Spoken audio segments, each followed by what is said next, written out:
Welcome to Espiritu Coffee Chats, the podcast where we blend wellness, spirituality, and business to help you live with intention and balance. We're your hosts, Valerie and Arlene, two Latina entrepreneurs here to guide and grow with you. Hi, everyone. Welcome back to Espiritu Coffee Chats podcast. I'm your host, Valerie, and we've got our co-host, Arlene. And we're super excited to be in 2026 now. If you have been listening to the podcast, thank you so much. We have had a little bit of a delay, some silence because, well, we had a lot of stuff going on. And so we're going to dive into our first episode of 2026 for lessons learned in 2025. Yup, I feel like a lot of us have some lessons that we've been going through. It was the year of the snake. I feel like nobody knew that until like the middle of the year. Yeah, towards the end. They're like, what the hell is going on? And now the gram is just showing us what happened. It's the shedding. It's the year of the snake. Yeah, so we thought we'd bring you an episode where we could just kind of share our 2025s, like, the things that we've learned and stumbled upon, and then how we overcame, especially with business. I mean, we're always trying to test and play and refine. And so we thought we would get a little more intimate and share some things. Yeah. So our first prompt is, what did 2025 humble us in, and what did it sharpen in us? So really great ones. Do you want to start off, or shall I dive in? You can go. Okay, sweet. So when I first reflect upon this question, I'm like, girl, everything. It humbled me in everything. Right. And my immediate thought is because when we had our coffee shop, we didn't close it until June of last year. And in many ways, it was our first coffee shop. We're not from the coffee industry. We're not from hospitality, restaurant industry, none of that. And I feel like that experience in itself humbled us to be like, hey, this is what it actually takes to run a successful coffee shop, a successful restaurant, something in this industry. And unfortunately, we didn't make the cut. And when I look back, I think, well, okay, why didn't we make the cut? And the ways that it sharpened us was like, okay, well, you weren't listening to the market. The market in that specific place that we were in was not a match for what we were providing, what we wanted to do. And when you take something so new and foreign into a place that is used to a very traditional type of coffee, like Starbucks, drip coffee, that's their go-to, and you're coming in with these coffee mocktails and they're priced a certain way, obviously you're going to have this disconnect. Right. And we didn't do any kind of that research ahead of time. I think it just really humbled us in reminding us to go back to the data, go back to the numbers, like what is your revenue looking? How quickly are you turning over your inventory to sell? Does the market even want you there? Like, do they like your brand, your product? Are they showing up for you? And all of the questions for us was like, this is not the revenue we want to be at, nor should be at. We're not getting the foot traffic we want to be, and it's just not a match for us. So if we'd listened better, we would have closed it sooner. Aw. I mean, it's hard though. Like, that's your first brick and mortar. And for sure. First, because I feel like that avenue will come around again. Yeah. And a brick and mortar is different than like having, an online based business, right? Once you get into that brick and mortar, it's such a different level of like learning, and now you got to look at market data and market research and like all the things that you were saying, which I thought you were pretty good at in the first place. But again, we'll just speak to, it was a shared space. Yeah. So it's not like it was like a free, like, okay, our name's on it and that's it. Like you kind of had to contend with a silent-ish space too, Yeah, that's one learning and I tell a lot of people, because I think now shared spaces is the new frontier for retail in general. Just the general consumer wants not so much a one-stop shop as they want this experience of like, I'm going to go to this plant store that also has this really cool coffee shop that also serves food. And on Saturdays, they have a DJ. So, Nice. you know, it's like, it's this whole thing, and we just didn't do that. And when I have friends who are like, it's cheaper to go in that route, I'm like, yes, okay, lay out the pros and the cons. Like, pros, it's cheaper. You have an easier way of getting into a brick and mortar. Cons, who are your partners? I mean, there are... And I know of a story, and if you're familiar with the bars here in Hillcrest, you probably know.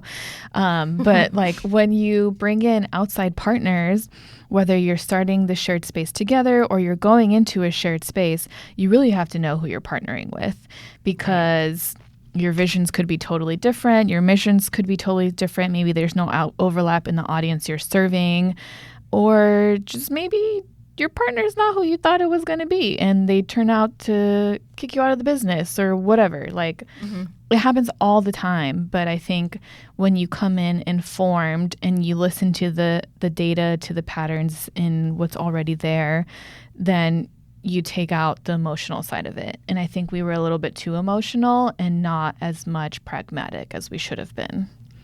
So... Yeah, that's hard. That's a hard line.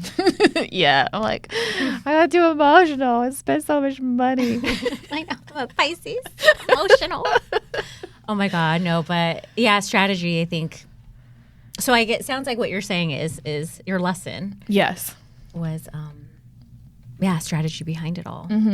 Yeah, I think just like there are blessings in going in naive and just trying it. Just, you know, just fucking around, trying it. Like, we were like, sure, why not? Let's try it. And for all intents and purposes, I mean, we did so many great things for sure.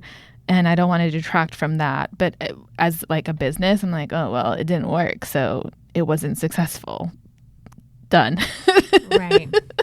Like it's very black and white in business. So yeah, I think just going back to that and being like, okay, let me ask the hard hitting questions. Just like with Devaney, our friend who is a prenup queen. Shout out to Devaney. We have an episode with her. Go check it out. So like she went into her relationship with all these hard hitting questions up front. So then you know who your partner is, you know who you're getting to a relationship with. Like business should be the same. Yeah. I guess that leads into my lesson. Very similar. Now, I didn't have a brick and mortar, but I learned a really hard lesson last year, probably about, around the same time. Valerie and I were both shedding the same time. June was when it really came to a head for me. And it was partnering with somebody who was a friend, but also we've done business in the past together. And I felt like we were good because, we've done it before, but we didn't never do it to the caliber that we were doing it for this collaboration. And I felt like because we had worked with each other on smaller things that this should be fine, you know? We communicate pretty decent. We have the same values in a sense, so I thought. And I was like, okay, this seems fine. But going into it before, this was a person that I collaborated with on a retreat. So it was just like I wish I would have had a lot of conversations before things got bad. And I noticed things before they actually started, but it was a little mix of like, well, you're my friend, so I want to give you understanding and grace because this person really was going through a rough time. And so, but also there was like my business side that was like, but I shouldn't, like, my business shouldn't have to picking up for your business. And so once it got too like murky and muddy and it wasn't even gray anymore, then the retreat was already going to happen. So I'm like, well, I'll just suck it up a little bit. But even at the actual retreat was when all the things started to unravel. And it's like I already knew all this was going to happen. Yeah. So not listening to my intuition, I guess, is my bigger lesson with all of this. Like knowing that the boundaries are really important, even if you have a friend that, you know, you're going to partner with in business, but also understanding like, yeah, like you can still be friends, but the friend also has to respect and turn this into something. If you're both going to be collaborating, it's business to business, you know, it's not friend to friend. So, I mean, I made my mistakes and, you know, I'm not like saying it was all that person's fault. But I do think in hindsight, I did give a lot more than I should have, and I should have expressed that sooner. But I just didn't want to overwhelm somebody when they're like going through the fucking dark night of the shadow moments in their life, right? Like this retreat maybe isn't that big of a deal for them. But when it came to the whole, to how this person showed up at the retreat, it impacted the energy of the retreat so bad that I just basically had to get my mop out and clean it up. And it's, it was from May to June of just trying to clean up everything that happened. And it also affected my own business reputation, my reputation with some of the ladies who attended that I try to build that relationship with. And so in the long run, it all worked itself out. But in hindsight, I'm like, yes, for sure, I'm going to be getting contracts. And I don't care who you are. You're going to sign it, put your name on it, and that will help establish who does what and what does who. And then if something doesn't align, then, maybe you talk about, okay, well, maybe we're not splitting 50-50 or, there's something, right? So without that, there's it's kind of wishy-washy. Yeah. And so it also really blurred the boundaries between friend and business. And I think if we had a contract, and her too, right? I think that things would have been a lot cleaner and a lot more of like, who's going to hold responsibility for when things did crack. And so I was really heartbroken, honestly. And I took that and I was like, I'm never, ever, ever putting my business or my personal reputation in the hands of somebody else without having clearer boundaries. And then that caused me to look at, well, why do I have messed up boundaries? And then, of course, I went into dumpster dive to my inner child. And why? And also I'll throw some astrology out. I'm a Cancer moon. So, moon sign in Cancer is all emotional and, it's all wavy and stuff. So that also helped me understand like, okay, these are just one of the things. It's not a, how can I say? It's not like a consistent? No, it's not like a detriment. It's more of like, you just got to hold the reins in, and it's okay to speak up about your feelings and your emotions. And so I think I had to peel the onion on, well, why do I have a hard time speaking up for myself with emotions and feelings? And that's because when I was younger, I was told, you're too much, you feel too much, you cry. Right. So I was like, so now as an adult representing my business, I'm seeing the little one who's like, but Yeah, that's, I feel like talking about the inner child is so spot on. I think because especially in business, like I feel like I have had the same thing happen to me in 2025 in a different form though, but where it gets to like, it shows kind of all of, I don't want to say weaknesses, but it shows all of the triggers, I guess, like the practices, behaviors, speech, whatever that like you used to have, and then it brings it out and I'm like, oh my God, I didn't even know I had this in me, and why am I doing this, and why am I acting this way and saying these things? And business is just one way of like really getting to that inner child. Right. Yeah. And it will show you, your business will show you where you need to work on yourself. Yes. And, and those are all things that in hindsight, I look back and it did suck, but at the end of the day, like it made me realize like, okay, I really see the holes in my business, and thank God, like some of these things that could have been devastating didn't happen. But it was just like almost a preview of like, my higher angels being like, hey girl, you need to get your shit together, like get your contracts, you need to, be a little more firm, really make sure like who is your ideal person that you want to collaborate with, because just like there's a client avatar we talk about in business, who's your dream client, you also have your dream collaborators, Right. And if you don't have, and I guess this would be my next little lesson, is like if you don't have the same shared values, then at the end of the day, those values are going to start popping up.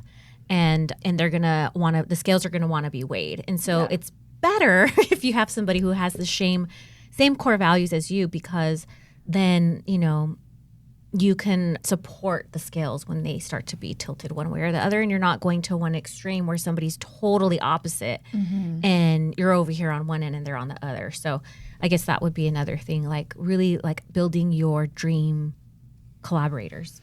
Yeah, I definitely like that because we have not done our dream collaborators. We kind of did in the beginning, but I feel like our business has changed so much. It's literally changing all the time. Sorry, guys. We don't know what we're doing. It's okay. I mean, like, and I feel like that's many startups. Like, you just start things. They start really messy. You have an idea of what you want to do and the products and services you want to provide, and it sometimes will shift as you grow. And we're, like 6 years in this now, and I finally feel I'm like, okay, I have some clarity and some insight on like what we want to actually be doing, what we want to be known for. And looking back, I'm like, do we want any collaborators? And right now my answer is no, because I'm like, we're still in the very beginning of, I guess, a rebirth in a way, that now I'm like, okay, I need to figure out who I am myself, as a business owner, who we are as Surge Coffee, before we're bringing in other people into the mix. Yeah, I like that. Like, who's that identity of like the business bite? Like, yeah, I've definitely peeled the onion on that. Nice. I love it. Yeah. Any other lessons you want to drop in? Humbled us or sharpened us? You know, I think that one of the other lessons that I learned was put yourself out there. You know, I opened up my human design certification. Yay! And we're officially done. And Valerie was in my cohort. It was great. And the first cohort that I had. And I literally, after I like went through my rebirthing in June, I was like, it's actually almost the perfect time, because it's like you're just trying to find the meaning and like, you know, like, what do I really want to do? Like, is this even worth it? Still keeping Luna Soul Wellness? Like, you know, where you start questioning, like, do I just fucking close the doors? Maybe I'm just not good at this. And then, or maybe I need to pivot, right? So I was having those questions with myself. And then from June, once I finished the next retreat, because I did have another retreat in the summer that was by myself, which was also amazing. And I hosted, you know, for the most part, all alone. I mean, I had guest facilitators and stuff, but it was just like kind of like what I needed. It was like, you know, Stella got her groove back. And so, because it really helped me be like, actually, no, like that was just a one-off incident. And it also proved to me that sometimes you don't always need to have collaborators. And I think I've been scared with retreats to just like fully step into hosting them. And the ones that I've hosted just by myself have been my most favorite, most expansive ones. And then the other ones, maybe not so much. Yeah. So that was also just like, I think the gods and the goddesses just being like, no, you can step into, you know, you just being the spotlight, and it's okay and it's fine.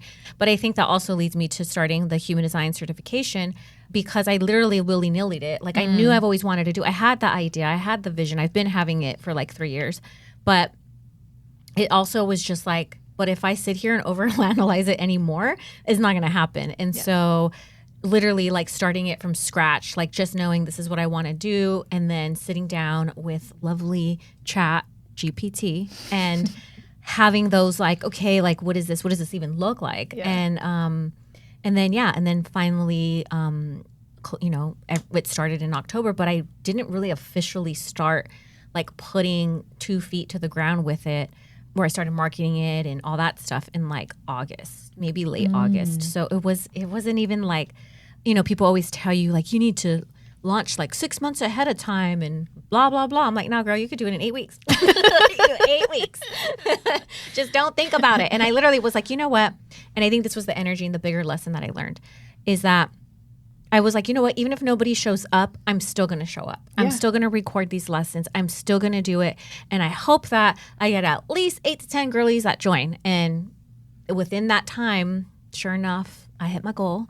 But it also was just like so important to me that I was like, even if nobody shows up, I'm still doing it. And that's when you know that, okay, you're on to something, because you're excited to do it. And now, luckily, you know, I didn't have people actually like join the certification, but I think that was my bigger lesson. Like, analysis paralysis, but also if something lights you up, just fucking do it. If you don't have all the answers, you'll find them along the way, and people will see you, and you know, but don't let fear hold you back from doing something that you know you're super passionate about, or you're knowledgeable about, or you have a gift. Like, don't hold yourself back. Just do it. Yeah.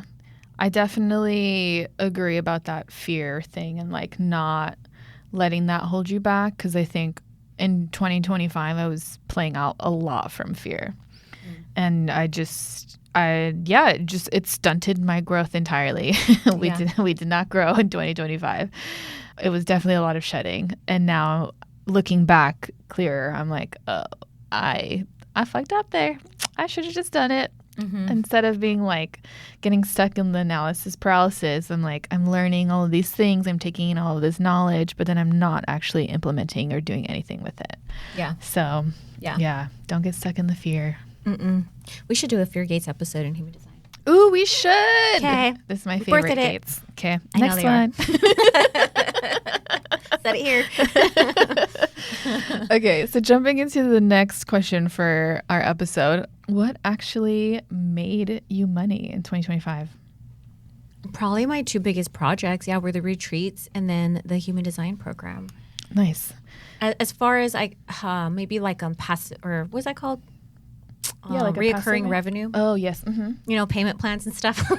Yeah, subscriptions, things like that. In the long run, that was able to kind of give me that space to build the school, and then also because I was building the school, I couldn't really focus on like doing a lot of readings and all that stuff. So that the reoccurring revenue helped me get through those months.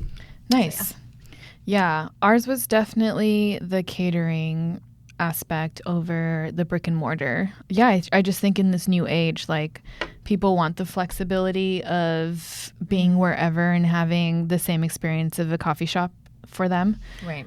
Brands, companies want these services brought to them. They're not going to take their 100 employees to you unless it's like right next to the building they're in or the hotel. Right. But yeah, I definitely think that for sure. It's been a wild ride, but I enjoy it. It's fun. Takes a lot of strength mentally and physically. Yeah, you got to have some big cojones, man.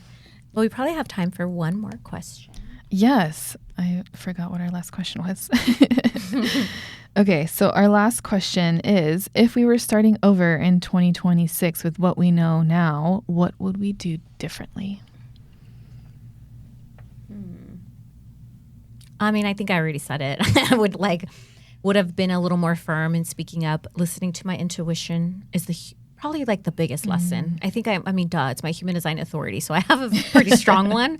And I think it's just allowing her to speak up and honoring that when she does speak, her voice needs to be heard, and it's because it's there to really support and I don't want to use the word protect, but it's just there to help support and guide. Yeah. Nice. For me, it's slowing down in order to go fast. So listening to like the data, the numbers, the metrics, whatever KPIs you have, and revisiting them regularly, because obviously those are going to be the determining factors to the growth.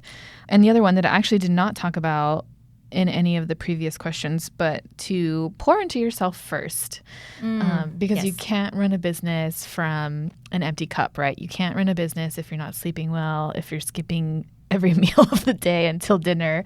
Like, it's just not sustainable. So I think like pouring into yourself first to make sure you're okay, so that you can then pour into your business. Yeah. That's a good one.